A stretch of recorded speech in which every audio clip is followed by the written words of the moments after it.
see trees of green, red roses too. I see them bloom for me and you. And I think to myself, what a wonderful world.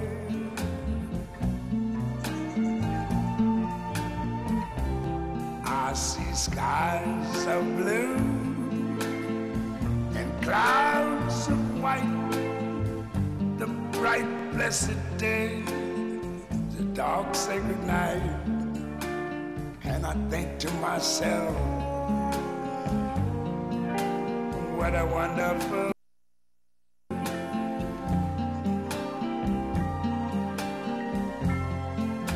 The colors of the rainbow, so pretty in the sky, are also on the faces of people going by.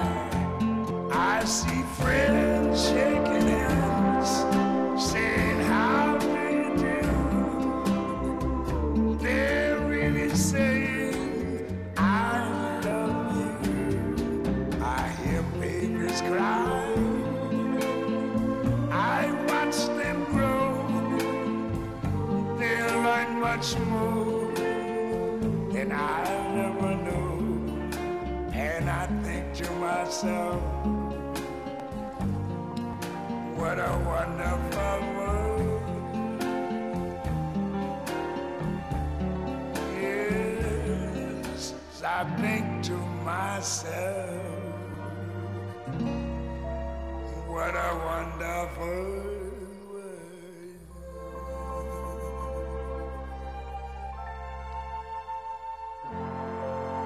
Oh, yeah.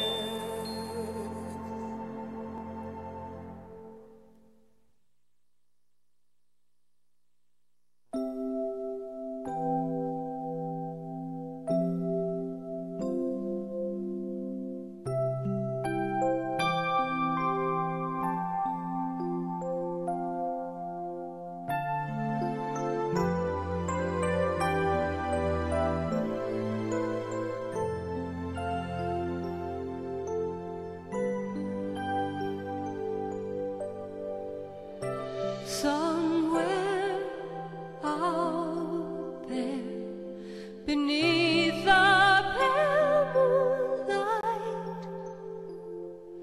someone's thinking of me and loving me tonight.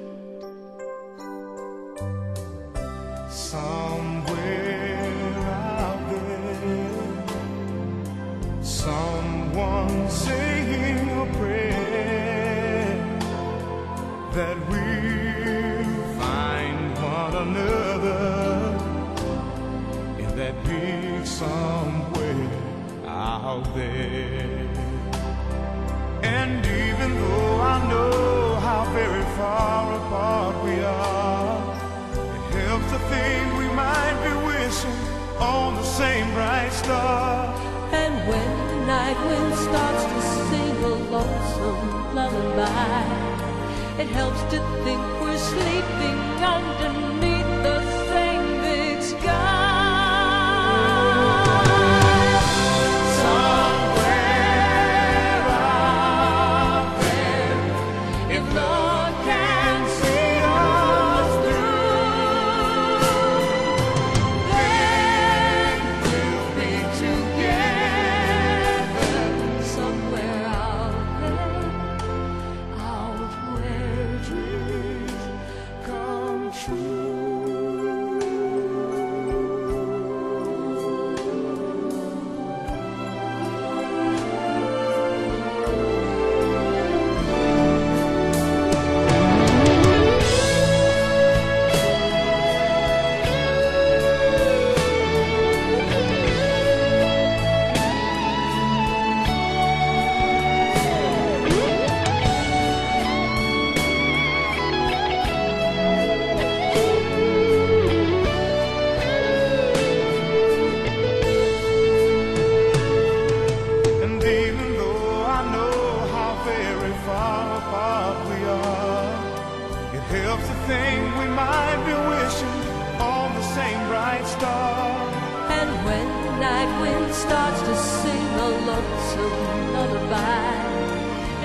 to think we're sleeping underneath the same big sky. Somewhere out there, if love can see us through, then we'll be together somewhere out there, out where dreams come true.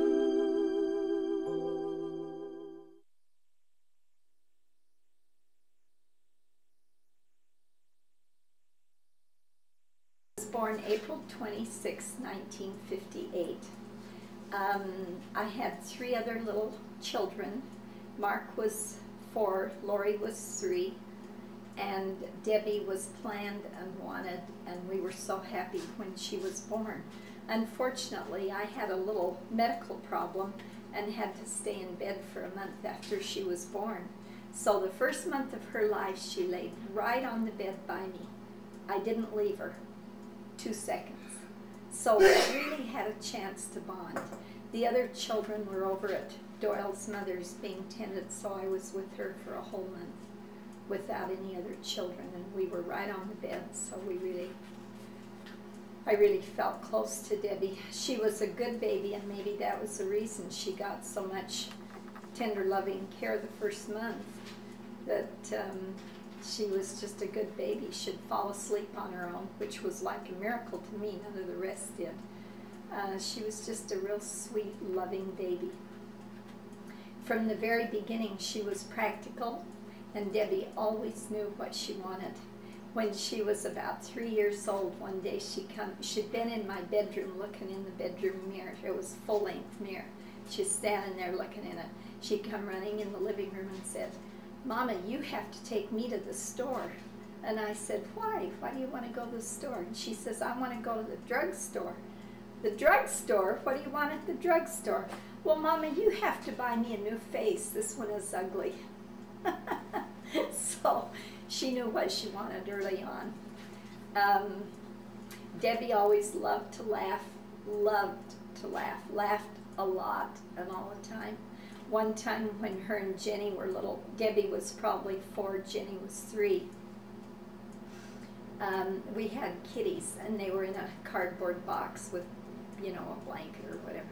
So they pulled that out onto the front porch, and it was kind of high up off the ground. And they were playing with those kitties. And all of a sudden, and they wore little dresses, you know, girls mostly wore dresses in those days. And so Jenny somehow stumbled backwards and fell into the kitty box, sat down in it, and one of the cats reached up and grabbed a hold of her little underpants, and as she stood up, the underpants came down, and Debbie laughed so hard she fell off the front porch. She always put her... Years ago, they planted fish in Blackfoot Reservoir, and they were the coho salmon, and the coho salmon, as soon as they get settled in and what they're doing after they planted them, then they go downstream. Well, all them fish that they planted in the Blackfoot Reservoir wound up in this canal.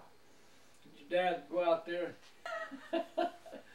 He had a little red coaster wagon, and he'd go out there and fill that thing full of fish in that wagon, and had water in it.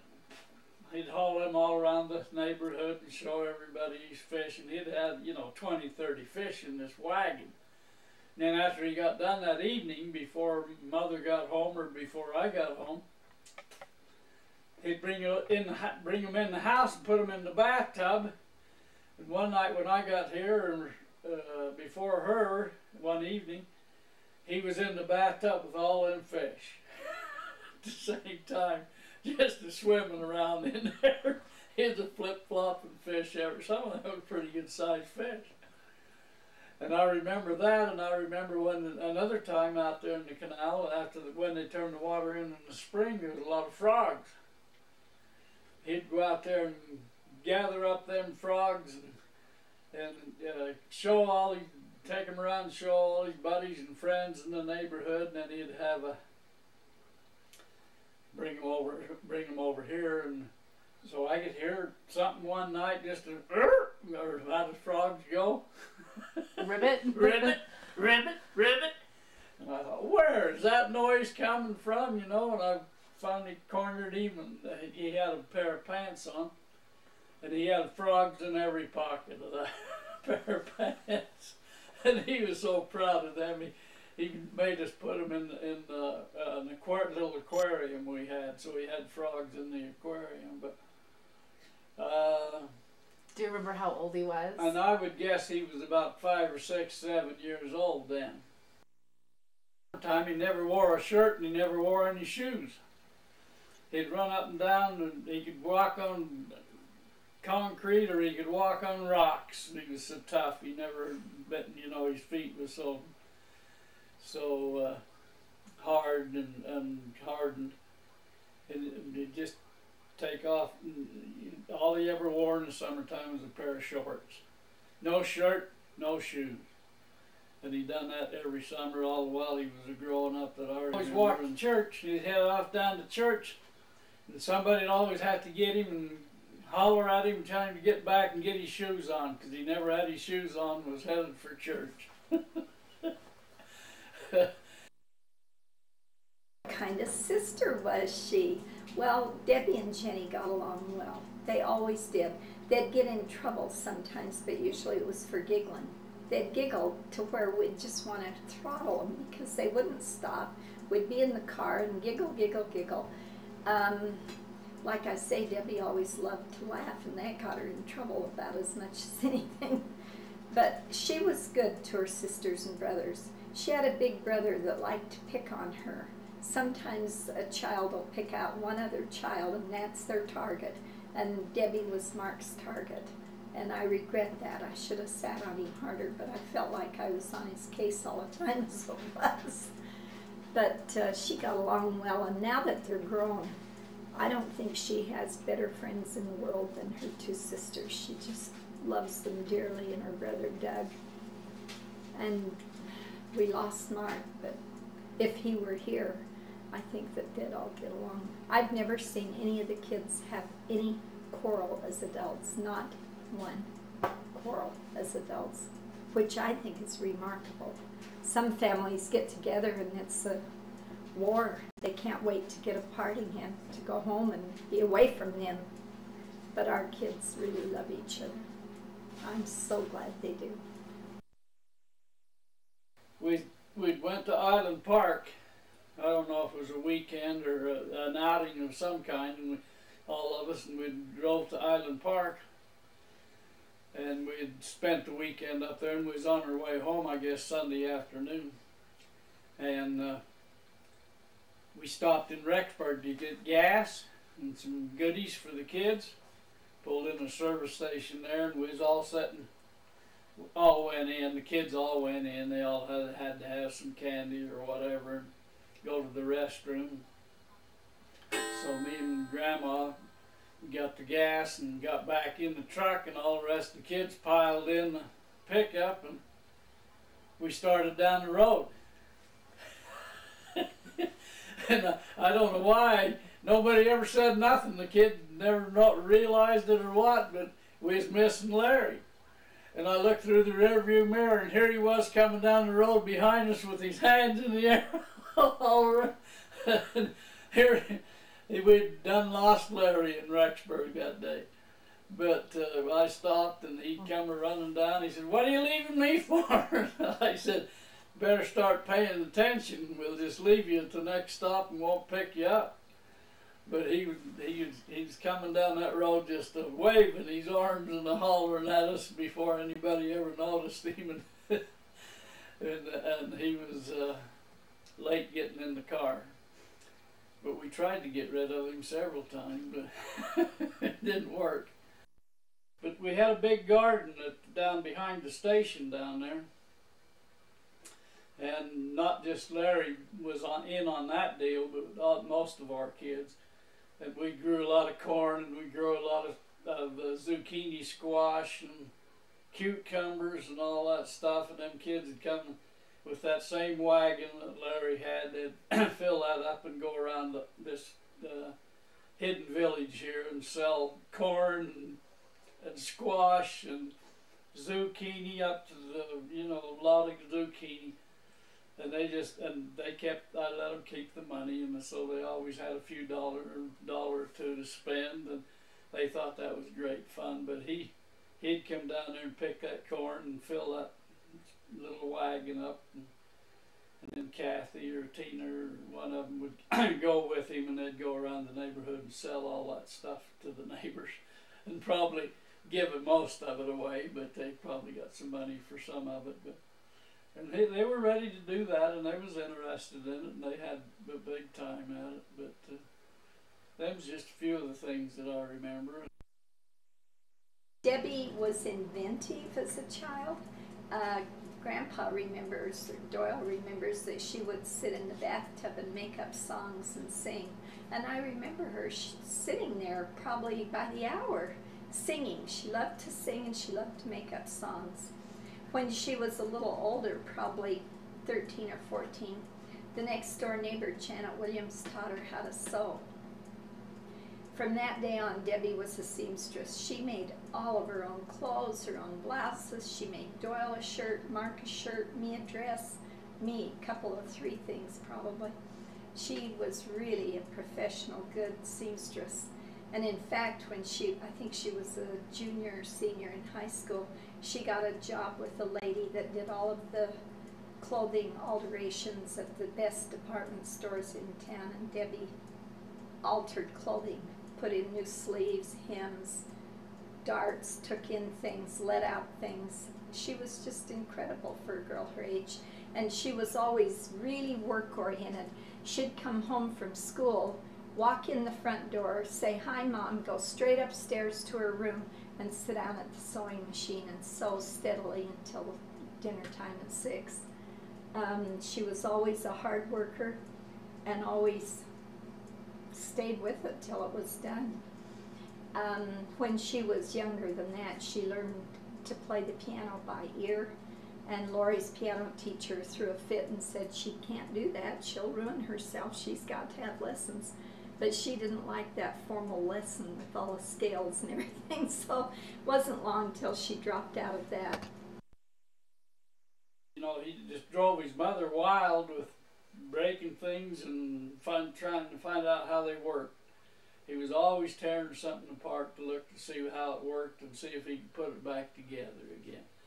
And there was a lot of stuff he did get back together, but there was a lot of stuff he didn't get back together, and probably there's some parts of that still in the drawer somewhere in the house, I don't know. But just things like that. He just had he wasn't a hard son, or, you know, he wasn't mean or anything like that, but he was just in mischief, just into mischief all the time. And he about drove his poor mother wild, and she'd just get him straightened out from one thing, and he'd be right into another deal, just trying to get to the bottom of it. But we had a lot of fun with Larry, and he was one of our most fun kids because of the things that he did do, and the time he spent trying to make things work.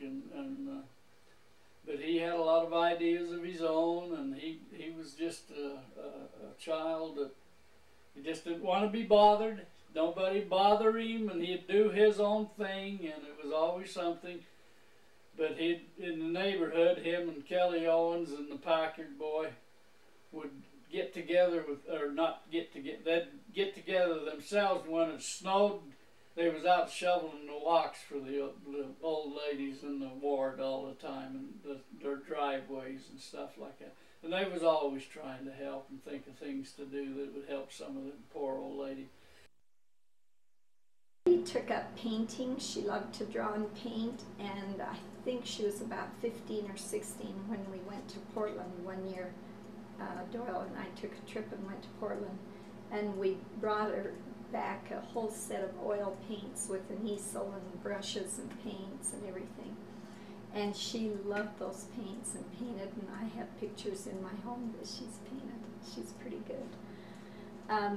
Self-taught. We were all going to go to Redfish Lake. It was over the 4th of July, and the 4th of July we all went to Redfish Lake every year with the Lichties and Packards and whoever else went. And Larry, we got the schedule all together, and everybody was trying to make things fit. And he said, I can't go that weekend or that week. I got to work. And he was working at the Royal Fork. It was a buffet, a new buffet in Pocatello, and they had, and him and Packard, Larry Packard and Kelly Owens all had jobs there, and they really enjoyed it. And the first jobs they'd ever get a paycheck for. So they was he said, I can't go that weekend, I got to work. And I said, well, that's the weekend we got to go, and that's the only time we can get away. And if you can't make it, you'll just have to stay home. So we got ready that week, and here come Lichty's from Logan, and we all got together and headed for Redfish Lake. And we went to Redfish Lake, and we went salmon fishing. We was up there about 2 days or 3, and we was all sitting around the fire in the afternoon, sitting there eating lunch or doing something, just everybody milling together and having a good time. And Larry wasn't with us, of course. And we'd just been sitting there a couple hours that afternoon, and Grandma looked down the road. We could see down the road quite a ways, and there was a guy coming up the road. And of course we didn't think nothing about it, and it kept coming closer and headed right for our camp. Grandma said, that's Larry. And he had hitchhiked from Pocatello that day, and I think he said he got 4 rides or 5 rides, and they brought him right to Redfish Lake and dumped him off, and here he come. He was grinning from ear to ear. He thought he had really cut a pie that day, you know. And he was really, and his mother scolded him and said that wasn't very smart, and you could have got robbed and murdered and done the whole thing, you know. But he said, no, he didn't have a bit of trouble. He just got out on the road and started thumbing it, and he got a ride to, I think, Blackfoot, and then he got to Arco, and then out to, over to Chalice, and from Chalice up the Salmon River to Redfish Lake. I think he said he got 6 rides, and there he come down the road just a huffing it with a pack on his back, can of pop in his hand, and he was just a motoring down the road.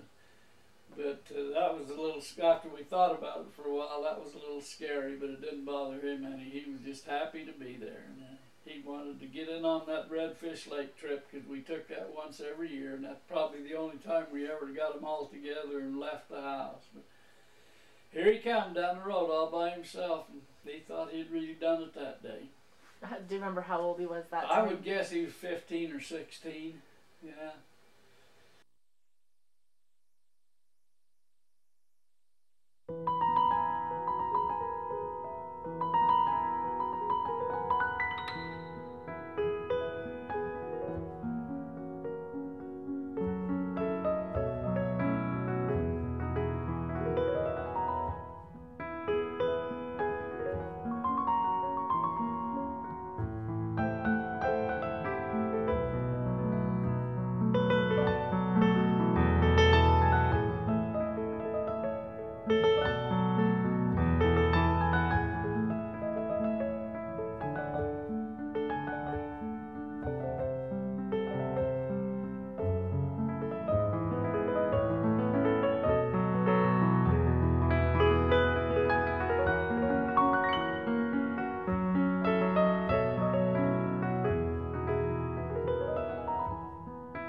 This is the moment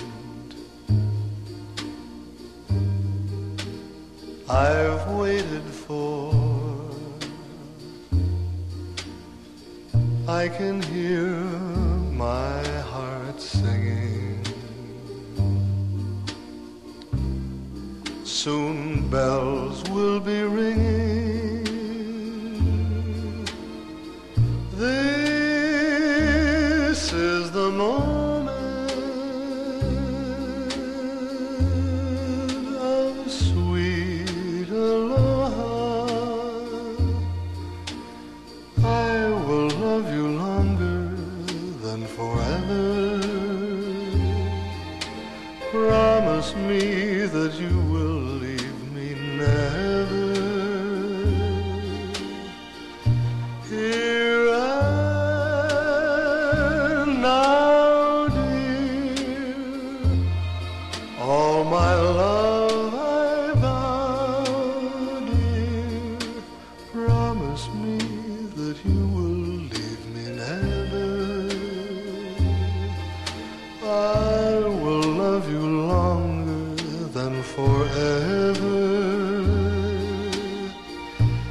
Now that we are one,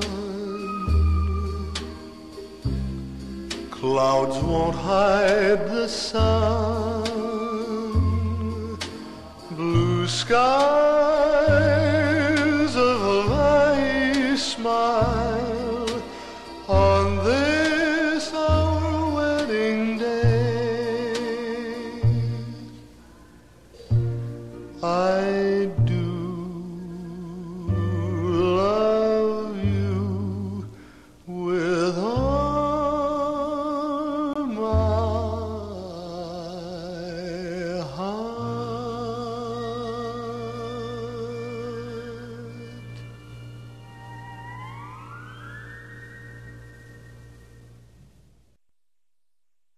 Didn't do a lot of dating. He didn't date very many girls that I know of. He did give the ring to that first one, but he just didn't date girls and do that much dating until he got mixed up with your mother, and he couldn't ask for a better mate, you know. Or just don't make him better than her. And but when he decided that she was the one, why, he certainly got our blessings, and both of them got our blessings. And I thought, well, them Chattertons are awful good people, and they do what's right, and they do want to make, you know, do things that are on the good side. And I thought, well, that union should work out real good, and it really has. You know, Debbie has been a plus for Larry, and Larry's been a plus for Debbie, and they just work together, and they work together good, and they, you know, they've loved and done the work that they have done in that Black Swan down there together, and Debbie's such a big asset to him down there. They couldn't have never done what they done down there without Debbie and her and her time that she spent down there painting and supervising and training the personnel and doing everything that it needs to do to take care of it. And that's just they're just a good team. I think they're an excellent team. She dated one boy through high school mostly, but when he went on his mission, then another guy came along, Larry. She met Larry. She came home and said, "Oh, Mom, I feel so secure with him." And he smelled just like her dad because he was a carpenter and he worked with the wood, and she could smell that on him, and she just felt safe with him. So they got married, had a family. She remained practical and loving, good mother. They've got 6 little children, big children now. Debbie is a hard worker. She's talented. The Black Swan Inn is just incredible. Everybody that sees it just marvels that she could paint that. and that Larry could be so innovative with the rooms and everything. Together, they're just such a team, and it's a wonderful place. I'm really proud of her. My head just, when I hear people ooh and ah and rave about the Black Swan Inn. Another thing that I really enjoy about Debbie is that she's so open to learning new things. She's not a person that grew up thinking she knew it all and wasn't open to anything. Even now, she'll come up sometimes with a new book that she's excited about. And I think that's a good quality to have, to be so open-minded, to be willing to learn. One of my greatest pleasures in life is visiting with my daughter, Debbie. She's just fun. She calls me up and we visit sometimes for quite a long time. And that's about it. When she first met Larry, I told you that, she came home and felt so secure with him. And then she agonized, because Debbie is an agonizer. She can't just do something, she has to agonize first. So she agonized real good over that one, whether to write Kevin a letter and marry Larry or stay with Kevin or what to do. But she knew all along what she wanted to do. She just fell for Larry, and that was that. And he is such a good man. He's the only son-in-law I have. When they got married, the night they got married, we came home after everything was done at the reception, and here was a note under my pillow, and it said something like, "Dear Dorothy and Doyle, thank you for raising such a wonderful daughter for me to marry." And Larry's just wonderful, just a wonderful, wonderful man. We just love him to pieces. He's like a son to us.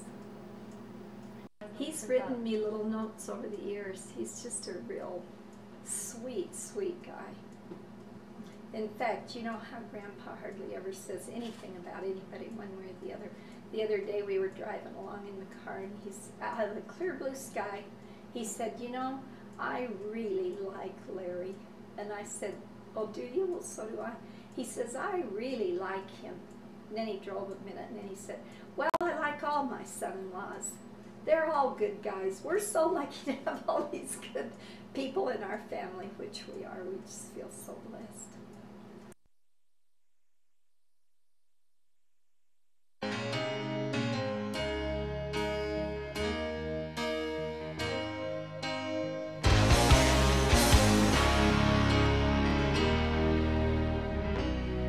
You know our love was meant to be the kind of love to last forever. And I want you here with me from tonight until the end of time. You should know everywhere I go, always on my mind, in my heart, in my soul. Baby, you're the meaning in my life. You're the inspiration. You bring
loves the church, and he's always wanting to do more and do all he can to help anybody. And I worked with him for 10 years, and what an honor that was, just to see how he handled the people that we built the houses for.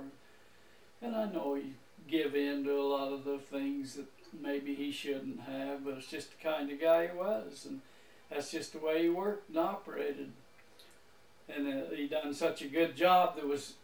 He done such an excellent job of building, and the finished work inside was just something that everybody just marveled at, you know. And he done it. He was always, but he was busy. He always was busy and liked to work. And all he wanted to do sometimes though was talk, and I told him if he'd do more work and less talking, why he'd probably make more money. But that's just the way he was, and that's the way he operated. And the work he did do was excellent. He didn't improvise for anything, and he always done the job that he thought he'd done a good job, and he knew he'd done a good job before it was finished, because he wouldn't quit till it was. And as far as his family and Debbie, and being a husband and a parent and a grandfather now, why, he loves it and he likes to be around it, and he's just a good kind of people, and he's just fun to be around and interesting. But he's still got that gleam in his eye that he had all through his young years, you know, and he just loves what he's doing, but he wants to be busy all the time. Don't want to be laying around. Or I told him, don't whine, and get up early and get the job done, and that's what he's learned to do. Larry, one of the things that Debbie really loves about Larry is that he can just do anything. He can fix anything, he can do anything. He can even help the kids with their high school math, which she can't. She's like her mother.